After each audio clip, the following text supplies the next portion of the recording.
함께 읽은 하나님의 말씀은 지난주에 이어서 로마서 강해 설교를 이어가겠습니다. 로마서 8장입니다. 신약 성경, 제가 가진 성경은 250페이지네요. 로마서 8장 31절부터 39절까지 같이 읽도록 하겠습니다. 다 찾으셨어요? 같이 읽겠습니다. 그런즉 이 일에 대하여 우리가 무슨 말 하리요? 만일 하나님이 우리를 위하시면 누가 우리를 대적하리요? 자기 아들을 아끼지 아니하시고 우리 모든 사람을 위하여 내어주신 이가 어찌 그 아들과 함께 모든 것을 우리에게 주시지 아니하겠느냐? 누가 능히 하나님께서 택하신 자들을 고발하리요? 의롭다 하신 이는 하나님이시니 누가 정죄하리요? 죽으실 뿐 아니라 다시 살아나신 이는 그리스도 예수시니 그는 하나님 우편에 계신 자요 우리를 위하여 간구하시는 자신이라. 누가 우리를 그리스도의 사랑에서 끊으리요? 환난이나 공고나 박해나 기근이나 적신이나 위험이나 칼이라. 기록된 바 우리가 종일 주를 위하여 죽임을 당하게 되며 도살당할 양같이 여김을 받았나이다 함과 같으니라. 그러나 이 모든 일에 우리를 사랑하시는 이로 말미암아 우리가 넉넉히 이기느니라.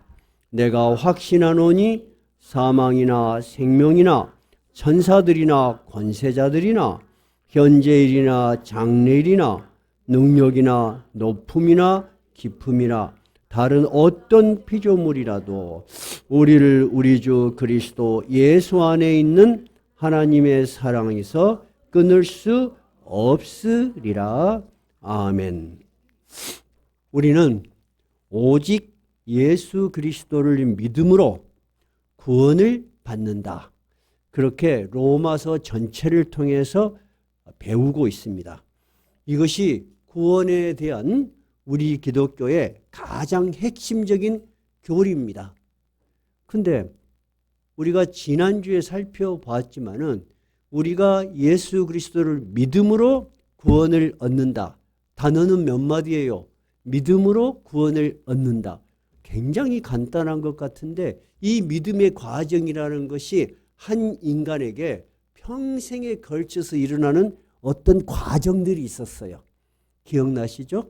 그래서 주보 안에 제가 성결 암송구절 적어 놓는데 4번에 적어져 있죠. 뭐라고 적어져 있나요? 구원의 서정이에요. 그냥 예수를 믿기만 하면 구원을 얻는 것 맞아요. 근데 그 안에 많은 내용이 들어가 있다는 거예요. 서정이라는 것은 순서 또는 과정이라는 뜻이에요. 우리가 처음 예수를 어떻게 믿게 되죠? 누군가의 전도 또는 어떤 계기로 교회를 오죠. 그것을 성경에서는 뭐라고 이야기해요? 하나님께서 부르셨다 하는 거예요. 우리의 신앙은 부르심으로 시작해요. 그러면 구원의 시작은 뭘로 시작해요? 부르심이에요. 내가 누구의 전도로 온 것 같고 내가 어떤 마음의 변화가 있어서 내가 온 것 같은데 보이지 않는 세계에서 하나님이 그를 부르셨다는 것입니다. 그것이 부르심이에요. 근데 지난주 설교를 우리가 특별히 따로 깊이 다뤘던 부분은 뭐냐면 어떤 사람은 똑같이 전도를 하는데 어떤 사람은 예수를 믿게 되고 어떤 사람은 거절하고 거부해. 또는 한두 번 다니다가 안 다녀. 어떻게 그런 현상이 달라질 수가 있을까 하는 거예요. 우리 지난주 설교에 말씀드렸죠. 예수를 믿고 마지막 구원에 이르는 그분 안에는 누가 들어가요? 하나님의 성령이 들어가는 거예요. 그래서 지난주 우리가 예수를 믿으면 구원을 얻는다. 이것이 하나님의 뜻이에요. 그런데 사실 이 많은 과정 속에서 역할을 하시는 성령의 작용에 대해서 우리는 깊이 살펴봤어요. 그러죠? 그렇게 해서 성도들은 어떤 단계를 거쳐서 하나님의 나라에 들어가는지 한번 읽어볼까요? 제일 처음에 부르심, 소명을 받아요. 그 다음에 중생이에요. 중생한다는 게 뭐예요? 다시 태어난다는 거예요. 여러분, 사람이 어떻게 다시 태어날 수가 있어요? 육신은 똑같이 부모로부터 태어났지만은 성령이 들어와서 새로운 생명이 이 안에 새로운 생명의 라인이 하나 형성되는 거야. 하나님의 탯줄이 연결되는 거야. 새로운 생명이 우리 안에 들어오는 거야. 그래서 하나님의 말씀이 100%는 모르겠지만 끌림이 있어. 그리고 감동이 있어. 왠지 눈물이 나. 찬양을 부르면 마음이 밝아져. 이런 모든 것은 누구의 작용이라고요? 성령의 작용이야. 그 다음에 어떻게 돼요? 그렇게 해서 그가 회심을 해. 나 정말 이제 예수 믿고 평생 살아야 되겠다 하고 세례를 받죠. 그래서 세례가 중요한 거예요. 회심하는 거예요. 그러므로 하나님께서 그를 뭐라고 인정해요? 의롭다고 인정해. 그러고 보니까 우리가 예수를 믿으면 하나님께서 의롭다 하신다고 했는데 그 과정에 이 사람의 변화가 있어요, 없어요? 있는 거요. 입술로만 믿어요 하면은 아무래도 확실하지가 않겠죠. 그런 시간적 변화가 있어. 근데 제가 신앙생활을 해보니까 어렸을 때까지도 그렇게 신앙생활에 열심히 안 하고 또 커서도 아는 분이 나이가 들어서 신앙생활을 새로 하면서 뭔가를 깊이 깨달아갖고 순간적으로 모든 것이 일어날 수가 있어. 부르심, 중생, 회심, 칭의가 동시에 일어날 수가 있어. 왜 그러죠? 이 사람은 이미 경험이 있고 아는 것이 있어. 근데 주님의 말씀대로 살지 않았던 거야. 근데 하나님이 그의 마음에 성령을 불어넣어 주셔서 깨닫게 해주시는 거예요. 자, 그 다음에 칭의가 됨으로 그는 누가 되는 거예요? 하나님의 아들이 되는 거예요. 그래서 우리는 거기서 끝나는 것이 아니고 주님을 닮은 좀 더 거룩한 생활을 하기 위해서 힘쓰고 애쓰는 거예요. 여러분, 주일날 한번 오는 거 53주 안 빠지고 나오기 쉽든가요? 어렵든가요? 어렵지요. 개인적인 사정도 생기고 몸이 불편할 수도 있고 바쁜 일도 생기고 그럼에도 불구하고 주의를 잘 지키려고 노력하는 것도 성화의 모습이에요, 여러분. 이해가 되시죠? 또 나도 힘들고 어렵지만은 교인들을 보살펴주고 또 믿음이 연약한 사람들을 세워주는 거 이것도 다 성화의 모습이야. 그런데 우리가 아무리 그렇게 성화하고 거룩하게 참 아름답게 살고 싶지만 그렇게 돼요? 잘 안 돼. 나도 시험에 들어. 그리고 목회자도 시험에 들어. 그래서 매스컴에서 많이 그런 일들이 보도가 돼.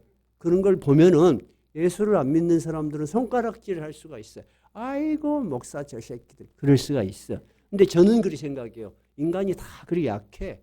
그래서 우리에게 필요한 건 뭐예요? 견인이에요. 견인은 참고 견디는 거예요. 우리 입장에서는 참고 견디는 거지만 성령의 입장에서는 우리가 그 믿음이 떨어지지 않도록 보존해 주셔. 그것이 견인이야. 그리고 마지막 우리는 언제 어떻게 어떤 모습으로 하나님 나라에 갈지 모르지만 하나님 나라에 들어가. 그러면 육신의 모든 짐을 벗고 이제 우리는 영화로운 몸이 되는 거야. 그래서 우리가 마지막 모습은 하나님의 나라에서 이루어지겠죠? 자, 이것이 구원의 서정이에요. 그래서 어떤 신학자들은 이거를 구원의 황금 사슬이라고 해요. 해보세요. 구원의 황금 사슬. 사슬이 다 이렇게 이어져 있잖아요. 끊어지지 않고 이어져 있어. 우리는 언젠가 이 선을 지금 타고 가고 있는 거야. 그래서 우리가 이 구원의 과정을 거치면서 우리의 신앙도 성숙해지고 우리도 변화되어 가고 있는 거예요. 그러니까 여러분, 지금 여러분의 모습이 어떠하든지 두 가지를 생각해야 돼. 과거부터 지금까지 나를 인도해 주시는 성령의 역사심이 있었다고 생각하셔야 돼. 그것이 믿음이야. 두 번째, 지금 여러분이 형편없어도 괜찮아. 여러분은 원래 형편없었어. 근데 형편없는 우리를 불러서 그 형편없다는 것을 깨닫고 더 높은 하나님을 닮아가는 우리로 만들어 가시는 하나님의 놀라운 역사를 성령이 하시는 거예요. 그러니까 우리가 지금까지는 하나님, 성부 하나님 이해하셨죠? 그 다음에 우리를 위해서 죽으신 성자 하나님 이해하셨죠? 근데 실제로 우리의 매일의 삶에 우리의 심령과 영혼에 감동을 주시고 인도해 주시는 누구? 성령 하나님에 대해서 우리가 기도하고 찬양하고 마음이 복잡할 때는 성령 하나님 저에게 성령의 충만함을 허락하여 주십시오. 그렇게 기도할 수 있고 기도해야 하는 거예요. 근데 우리가 지난주 이야기했지만 정통 장로교 개혁주의 신앙에서는 주로 말씀 중심. 그거 진짜 중요해요. 근데 때로는 우리가 말씀으로 잘 배우는 것이 진짜 중요하지만 우리 신앙이 좀 뜨겁고 열정이 있는 것도 중요할 것 같죠? 그렇죠? 그럴 때는 우리가 또 성령의 찬송을 부르는 거야. 그래서 우리가 예배 드릴 때 마지막에 성령 찬송. 오늘은 빈들의 마른 풀같이. 성령 찬송을 힘있게 부르는 것은 여러분 우리가 기도하는 마음으로 불러야 돼. 그러면 성령이 응답하실까 안 하실까? 응답하셔. 성령이 우리 안에 있으면 설교가 잘 들리고 이해가 되고 막 기쁠까 안 기쁠까? 그걸 어떻게 알아? 성경에 예수님이 약속을 했어요. 그래서 오늘은 이 성령이 어떤 존재이신기에 우리의 구원에 관여하는가 살펴보려고 해요. 자, 그러면 우리가 첫 번째 의문은 뭐냐면 방금 말씀하신 대로 요한복음 3장 16절 여러분이 잘 아시는 거죠. 하나님이 세상을 이처럼 사랑하사 독생자를 주셨으니 이는 누구든지 그를 믿는 자마다 영생을 얻게 하려 함이라. 기억나시죠? 그때 하나님은 누구예요? 성부 하나님이요. 그 성부 하나님이 모든 계획을 세웠어. 그 하나님의 계획을 순종하고 세상에 오셔서 나를 대신해서 십자가에서 죽으셨어. 그게 누구예요? 성자 하나님 또는 성자 예수 그리스도. 이 두 분은 잘 안단 말이에요. 그럼 성령은 도대체 예수님하고 무슨 관계가 있는가? 두 번째, 이 성령은 어떻게 해서 우리에게 내려오셨는가 하는 거예요. 이제 오늘의 성령에 대해서 좀 살펴보고 오늘 읽은 본문을 한번 다시 깊이 살펴볼 거예요. 여기다가 책갈피를 딱 꽂아 놓으세요. 다 꽂아 놓으셨어요? 요한복음 14장. 예. 제가 가진 성경은 171페이지예요. 요한복음 14장이에요. 네. 172페이지 찾아 놓으시면 돼요. 자, 요한복음 14장은 어떤 배경을 가지고 있냐면 예수님이 이제 이 세상을 떠나 십자가를 지고 돌아가실 때가 알았어. 근데 3년 동안 누구를 데리고 다녔어요? 제자들을 데리고 다녔어. 예수님이 십자가에 죽는 모습을 보면 그들이 얼마나 놀라겠어요. 근데 그 일이 반드시 일어나게 돼 있어. 그것이 하나님의 뜻이야. 그러면 예수님의 입장에서는 이 제자들을 미리 마음의 준비를 시켜야 되겠죠. 그래서 예수님께서 내가 이제 너희를 떠나서 하나님의 나라로 갈 것이다. 내가 너희를 위해서 집을 예비할 것이다. 이런 말씀을 하셔. 근데 제자들은 그 말이 이해가 돼 안 돼? 전혀 안 돼. 제자들은 어떻게 생각했어요? 예수님이 3년이나 우리랑 같이 다니고 예루살렘에 들어올 때 사람들이 막 환영을 하고 난리가 났거든. 야, 이제 고생 끝이다. 우리가 이제 예수님을 중심으로 권력의 중심에 설 모양이다. 아마 이런 기대를 가졌던 것 같아. 그렇게 생각할 수 있죠. 왜냐하면 그 당시 유대인들의 모든 소망이 메시아가 오면은 우리가 다윗과 솔로몬 시대처럼 모든 이방의 적을 물리치고 우뚝 이 땅에 하나님 나라를 세울 것이다.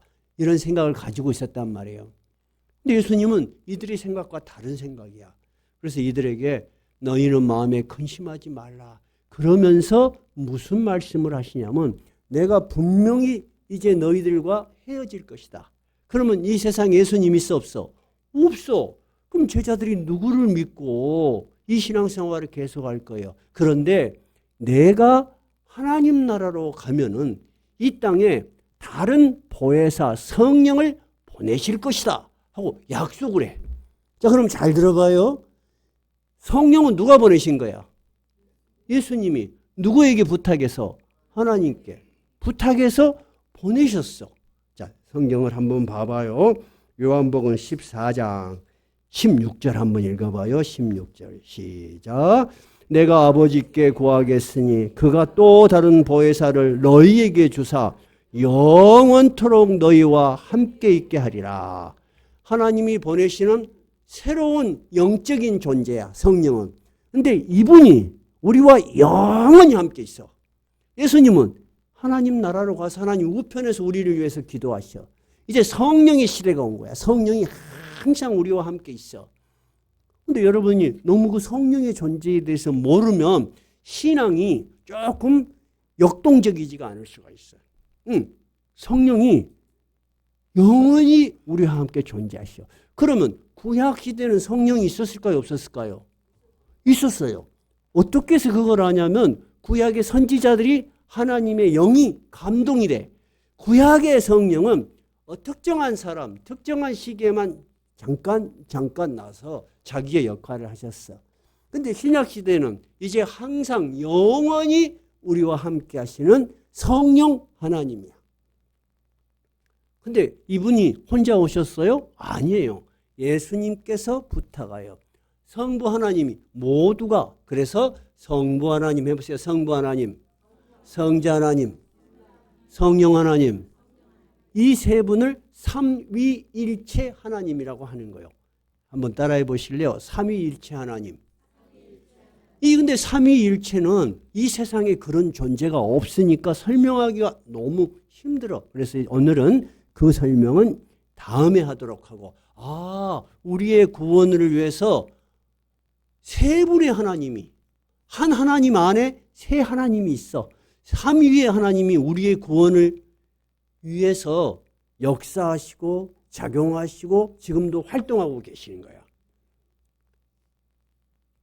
그러면 이 성령이 하는 일이 무엇일까? 요한복음 14장 26절로 가봐요. 자, 26절. 이 성령이 오셔서 하는 역할 시작. 보혜사 곧 아버지께서 내 이름으로 보내실 성령, 그가 너희에게 모든 것을 가르치고 내가 너희에게 말한 모든 것을 생각나게 하리라. 자, 잘 들어봐요.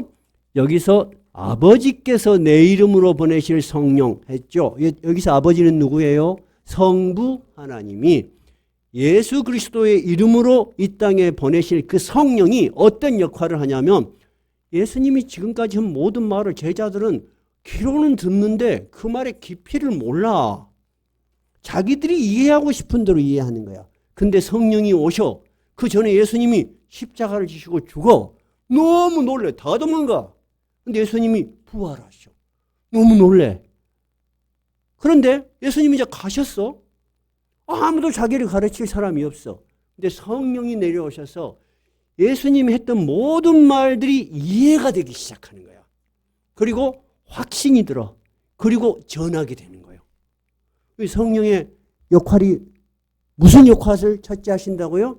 우리가 듣는 하나님의 말씀, 우리가 전하는 설교의 말을 이해하고 감동하고 받아들이고 그렇게 살고 싶은 마음이 생기게 하셔. 그러니까 여러분, 제가 여러분에게 설교를 할 때 우리 목사님 설교 참 좋다 하실 수 있죠. 인간적으로 이해가 잘 될 수 있죠. 물론 저도 굉장히 노력하지만 본질적으로 이 설교 안에 뭐가 있는 거예요? 성령의 역사심이 있는 거예요. 그래서 항상 제가 늘 이야기하지만 토요일 날 우리는 기도를 해. 이 설교, 오늘 드리는 예배가 성령의 충만함이 있어서 모든 성도들이 은혜 받고 하나님을 다시 찾아서 소망 있게 살게 해주십시오. 우리가 할 수 있는 일은 여러분 너무 적어. 예수님의 제자들도 예수님이 직접 가르쳐도 다 알아먹었어요? 못 알아먹었어. 그러니까 다 도망갔지. 근데 누가 오셔서? 성령이 오셨어. 근데 이 성령은 실제적으로 어떻게 오셨어요? 예수님께서 진짜 십자가에 죽고 너무 고통스럽게 죽는 걸 보고 제자들이 다 도망갔죠. 근데 3일 만에 예수님이 부활하셨어. 너무너무 놀라서 제자들은 처음에 귀신인가 하고 놀랬다 그랬어요. 근데 예수님이 이리 와라. 여기 못자국도 보고 옆구리도 만져봐라 하고 모든 걸 40일 동안이나 가르치셨어. 그리고 이제 마지막 40일 날 승천을 하셔. 승천을 하셔. 그러면서 제자들에게 성령이 곧 올 거라고 약속을 해요. 한번 찾아볼까요? 사도행전 1장 4절. 사도행전 187쪽이군요. 1장 4절.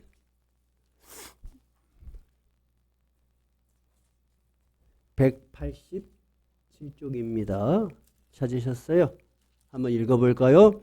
사도와 함께 모이사 그들에게 분부하여 이르시되 예루살렘을 떠나지 말고 내게서 들은 바 아버지께서 약속하신 것을 기다려라.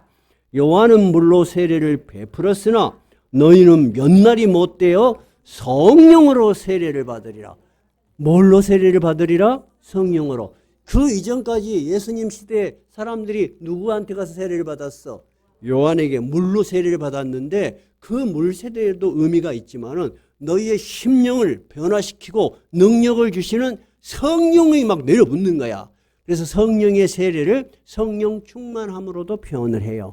성령이 막 물 붓듯이 막 부어지는 거야. 그런 경험을 할 것이다. 몇 날이 못 돼요. 예수님이 그렇게 약속하시고 하나님으로 가셔버렸어. 제자들이 멍해. 그러나 예수님의 부활하신 모습과 그 다음에 믿음의 확신이 들어서 모두가 예루살렘을 떠나지 않고 마가의 다락방에서 120명의 제자들이 사도들을 포함해서 기도를 해요. 근데 딱 며칠이 돼서 약 10일이 지나면은 오순절이야. 오순절 날이 되어서 기도하러 다 모여 있는데 바람 소리가 확 나면서 막 불이 막 돌아다니고 불 같은 것이 막 돌아다니고 얼마나 신기하겠습니까? 무섭기도 하고. 근데 120명 한 사람이 하나씩 다 머물러. 뭐가 내려온 거야? 성령이 내려온 거야. 자, 그거 한번 봐봐요. 2장 1절로 봐요. 2장 1절. 시작. 오순절 날이 이미 이름에 그들이 다 같이 한 곳에 모였더니 호련히 하늘로부터 급하고 강한 바람 같은 소리가 있어 그들이 앉은 온 집에 가득하며 마치 불의 혀처럼 갈라지는 것들이 그들에게 보여 각 사람 위에 하나씩 임하여 있더니 그들이 다 성령의 충만함을 받고 성령이 말하게 하심을 따라 다른 언어들로 말하기 시작하니라. 그들이 배우지도 않았는데 성령의 충만함을 받고 사람들에게 막 전도를 해. 근데 그때 오순절날 모인 한 15개 이상의 나라 사람들이 유태인들이 각지에서 왔어. 근데 이 사람들 말로 막 다 전도를 하는 거야.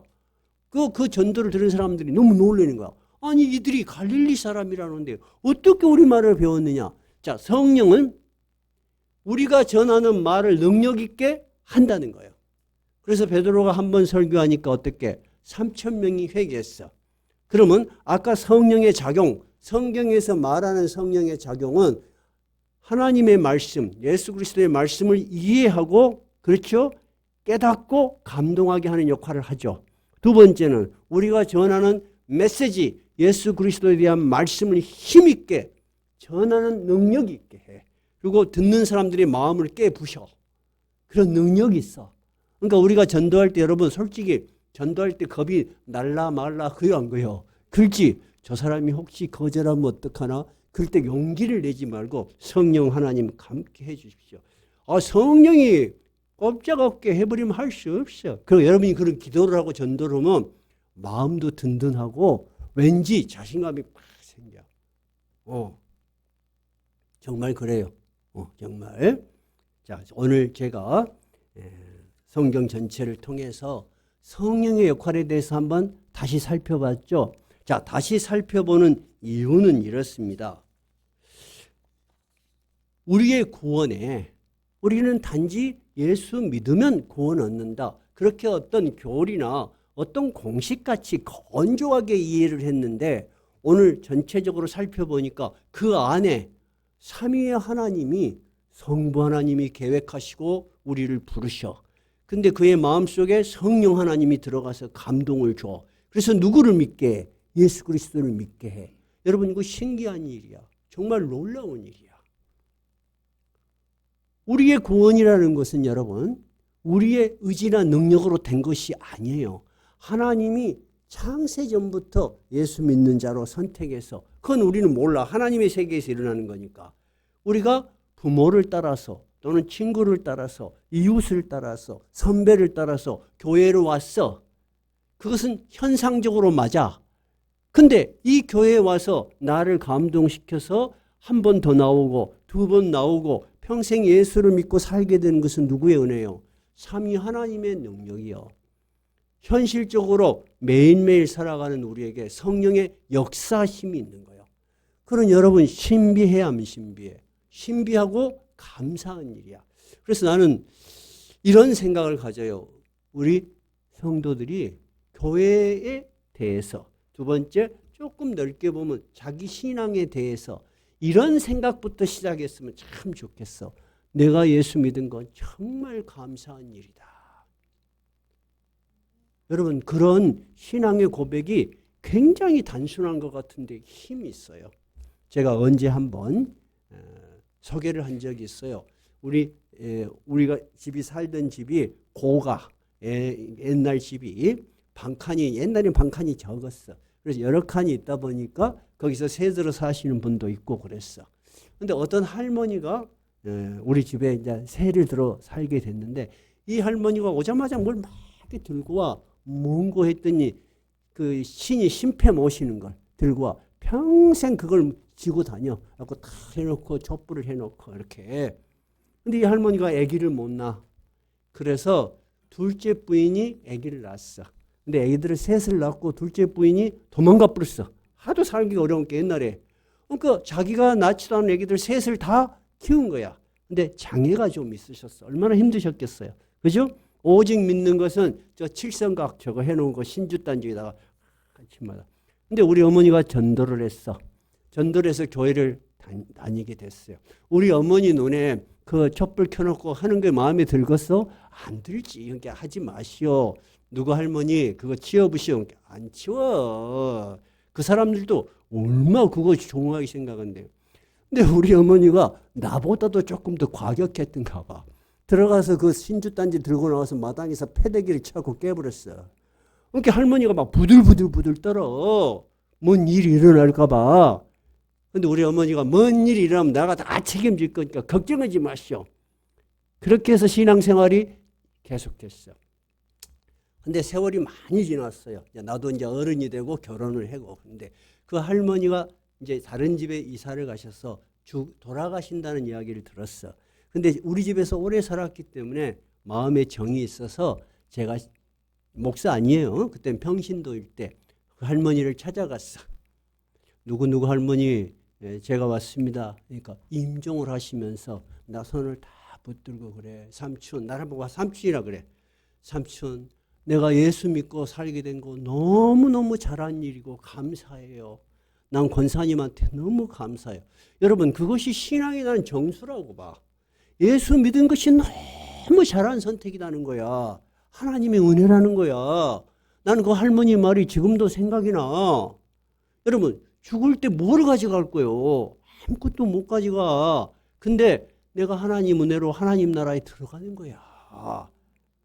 지금 바울 사도가 지금 우리 로마서에서 8장에서 하는 이야기는 뭐냐면, 이제 오늘은 이제 본문으로 들어가요. 본문으로. 자, 그래서 31절에 보니까 뭐라고 시작했나요?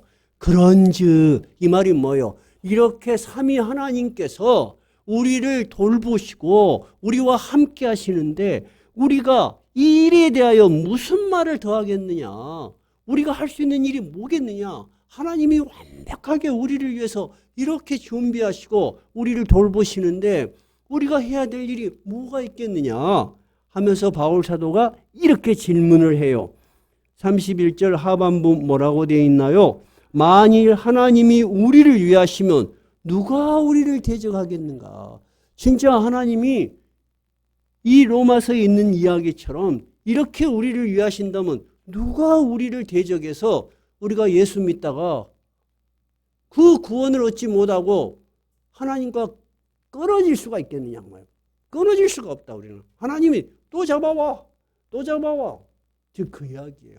그러면서 32절 하나님이 우리를 얼마나 사랑했냐. 자기 아들을 아끼지 아니하시고 우리 모든 사람을 위하여 내주신 이가 아니냐. 우리의 구원을 위해서 자기 아들을 십자가에 죽기까지 했는데 뭐가 아까운 것이 있겠느냐. 그러니까 여러분, 예수 그리스도를 믿으시면은 어떤 어려운 일이 있어도 기도해야 되고 또 하나님이 나를 도와주실 것을 믿어야 돼. 그러면 하나님의 방식으로 여러분을 인도해내셔. 근데 나는 여러분 한 사람 한 사람이 설교를 준비하면서도 그렇고 평상시에도 그렇고 우리 교회 교인들 보면 진짜 어려운 과정을 다 거쳤어. 쉽게 인생을 산 사람이 없어. 정말이에요. 생각을 해봐. 야, 이분이 정말 이 어려운 환경을 거치고 여기까지 이렇게 신앙을 붙들고 살 수 있었던 건 뭐예요? 누가 우리를 대적하겠는가? 여러분은 그 신앙의 뜨거운 용광로를 지나온 사람들이야. 또 아직 지나오지 않은 환난 중에 계신 분들도 그 하나님 나를 절대 놓지 않는다는 믿음을 가지셔야 돼. 그러니까 바울 사도는 첫 번째 이 교리에 대해서 로마서 8장에서 마지막 질문이 뭐냐면 우리가 이 구원을 믿는다면 누가 우리를 대적할 수 있겠느냐 하는 것이 첫 번째 질문이에요. 아무도 우리를 대적할 수 없다는 거예요. 이해가 되셨어요? 두 번째 바울 사도가 질문하는 것은 33절이에요. 뭐라고 되어 있나요? 누가 능히 하나님께서 택하신 자들을 고발하리요 의롭다 하신 이는 하나님이시니. 무슨 말이냐? 우리가 이 세상에 살면서 여러분 알게 모르게 죄를 저안져 지지 양심에 부끄러운 짓 해 안 해?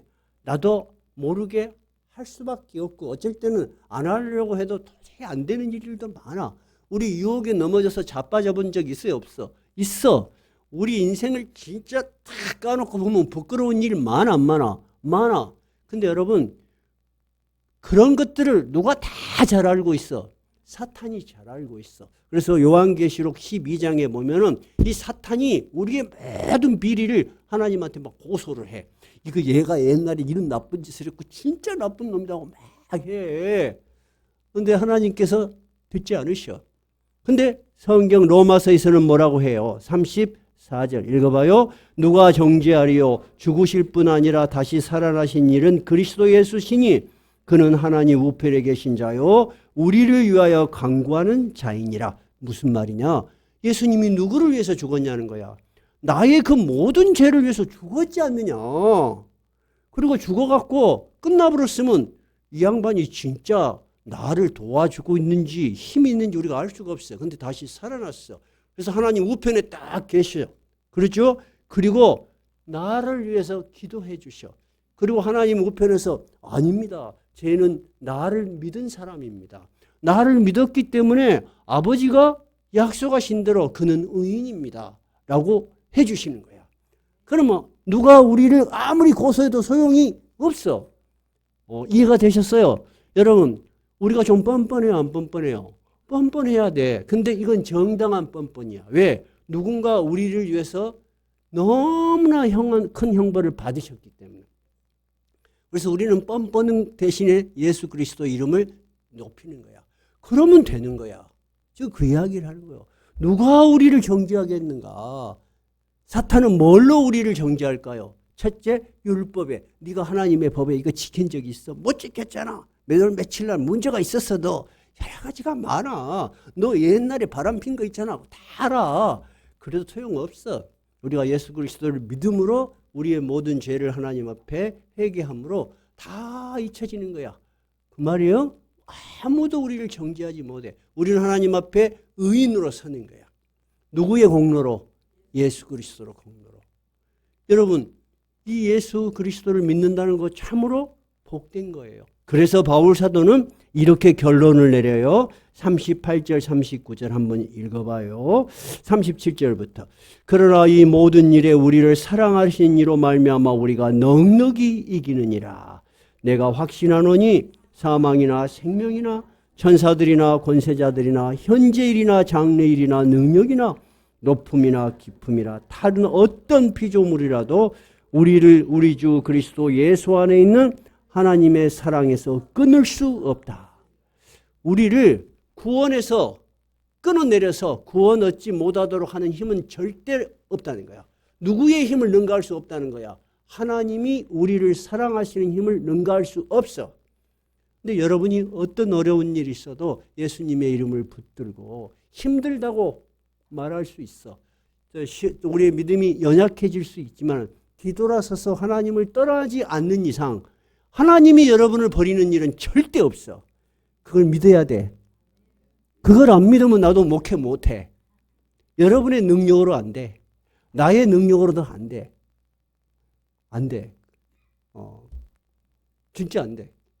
왜냐하면 사람은 하루에도 12번 변해. 내 자신도 빠져들지가 않아, 사람이. 여러분, 그래야 안 그래요? 그러죠? 그것뿐만이 아니고, 우리를 둘러싼 환경이 너무 힘든 환경이 많아요. 35절 한번 읽어봐요. 누가 우리를 그리스도의 사랑에서 끊으리요? 환난이나 공고나 박해나 기근이나 적신이나 위험이나 칼이라. 무슨 말이냐? 우리를 괴롭게 하는 현실적인 것들이 많다는 거예요. 환난이 있고 공고는 심적인 고통이 있고 박해가 있고 기근이 있고 적신은 뭐예요? 벌거벗은 것 같이 너무나 힘든 경제적 상황들. 또 위험이나 칼, 목숨이 위험한 상황도 우리에게 있다는 거야. 여러분 그래요 안 그래요? 그러잖아. 그러나 37절 그러나 이 모든 일에 우리를 사랑하신 이로 말미암아 우리가 넉넉하게 이겨. 어떤 환경이 있더라도 누구만 붙들어라? 예수 그리스도만 붙들어. 이거 단순하고 무지한 말 같은데 아니요. 그분이 살아계신다면 이 약속을 그분이 이루신다는 거예요. 그분을 붙들으라는 거예요. 그래서 바울 사도가 내린 결론이 38절 39절. 그 어떤 것도 우리를 그리스도의 사랑에서 끊을 수가 없다. 이것이 여러분 로마서 8장의 주제야. 로마서 8장의 주제는 뭐냐면 예수 그리스도를 믿음으로 구원을 얻는다는 것은 그 이전의 주제야. 8장은 뭐냐면 그 구원은 결코 끊어지지 않는다. 우리의 구원은 확실하다는 거야. 여러분이 어떤 부족한 것이 있고 어떤 유혹에 넘어질다 할지라도 예수 이름을 붙들면 다시 일으켜 세워서 다시 구원의 반열로 여러분 진행이 되는 거야. 그 하나님이 여러분 마음에 들어요 안 들어요? 나는 들어. 나는 진짜 들어. 내가 만약에 우리가 열심히 해서 구원을 얻는다거나 우리가 좀 더 세상에 도덕적으로 삽시다라는 설교를 내가 해야 된다면 난 못할 것 같아. 내가 생긴 것보다 굉장히 비도덕적인 사람이거든. 그거 생각해 보면 도덕적으로 사는 거 잘 안 돼. 피곤해. 대충 산다 할지라도 우리 마음에 기쁨이 있고 하나님께 감사가 있고 찬양이 있으면 하나님은 오케이. 하나님 너무 좋아. 나는 이 하나님이 너무 좋아. 이 세상에 많은 신들이 있지만 우리를 위해서 스스로가 십자가에서 죽어서 우리를 구원하는 신은 여러분 세상에 없어요. 세상의 모든 신은 우리에게 우리의 희생을 요구해. 심청전에는 어때요? 심청이가 팔려가지. 왜 팔려가? 왜 그 중국 사람들이 돈을 주고 심청이를 사가? 바람이 불고 파도가 치면 용왕님이 성기를 내는 거잖아. 그러니까 처녀, 이쁜 처녀를 잡아다가 그 용왕님한테 바치면 용왕님이 화가 안 나. 그런 생각으로 온 세상 사람들이 살았어. 근데 예수 그리스도의 십자가의 죽음은 전혀 반대야. 하나님 자신이 우리를 위해서 죽으셔. 우리가 해야 될 일은 뭐야? 믿기만 하면 돼. 당신의 그 위대한 죽음을 제가 믿고 부족하지만 믿습니다. 그러면 삼위의 하나님께서 성부 하나님, 성자 하나님, 성령 하나님이 우리를 단단히 구원의 끈으로 묶으셔서 하나님의 나라에 갈 때까지 우리를 보호해 주시는 거예요. 이것이 로마서 8장의 주제야. 따라해 보세요. 구원의 확신. 여러분이 어떤 상황에 어떤 부족함이 있더라도 예수 그리스도를 믿는 믿음이 변치 않으면 여러분의 구원은 끊어지지 않아요. 이 확신이 있으니까 얼마나 좋습니까, 여러분? 아멘입니까? 여러분에게 이 확신이 여러분에게 마음의 평안함, 그리고 담대함, 그리고 변함없는 신앙이 되시기 바랍니다. 예. 하나님의 말씀 찬양은 421장. 제가 찬양을 제대로 불러줘야 돼. 실수해갖고 지난주에 김인영 집사가 고생을 했어요. 421장입니다.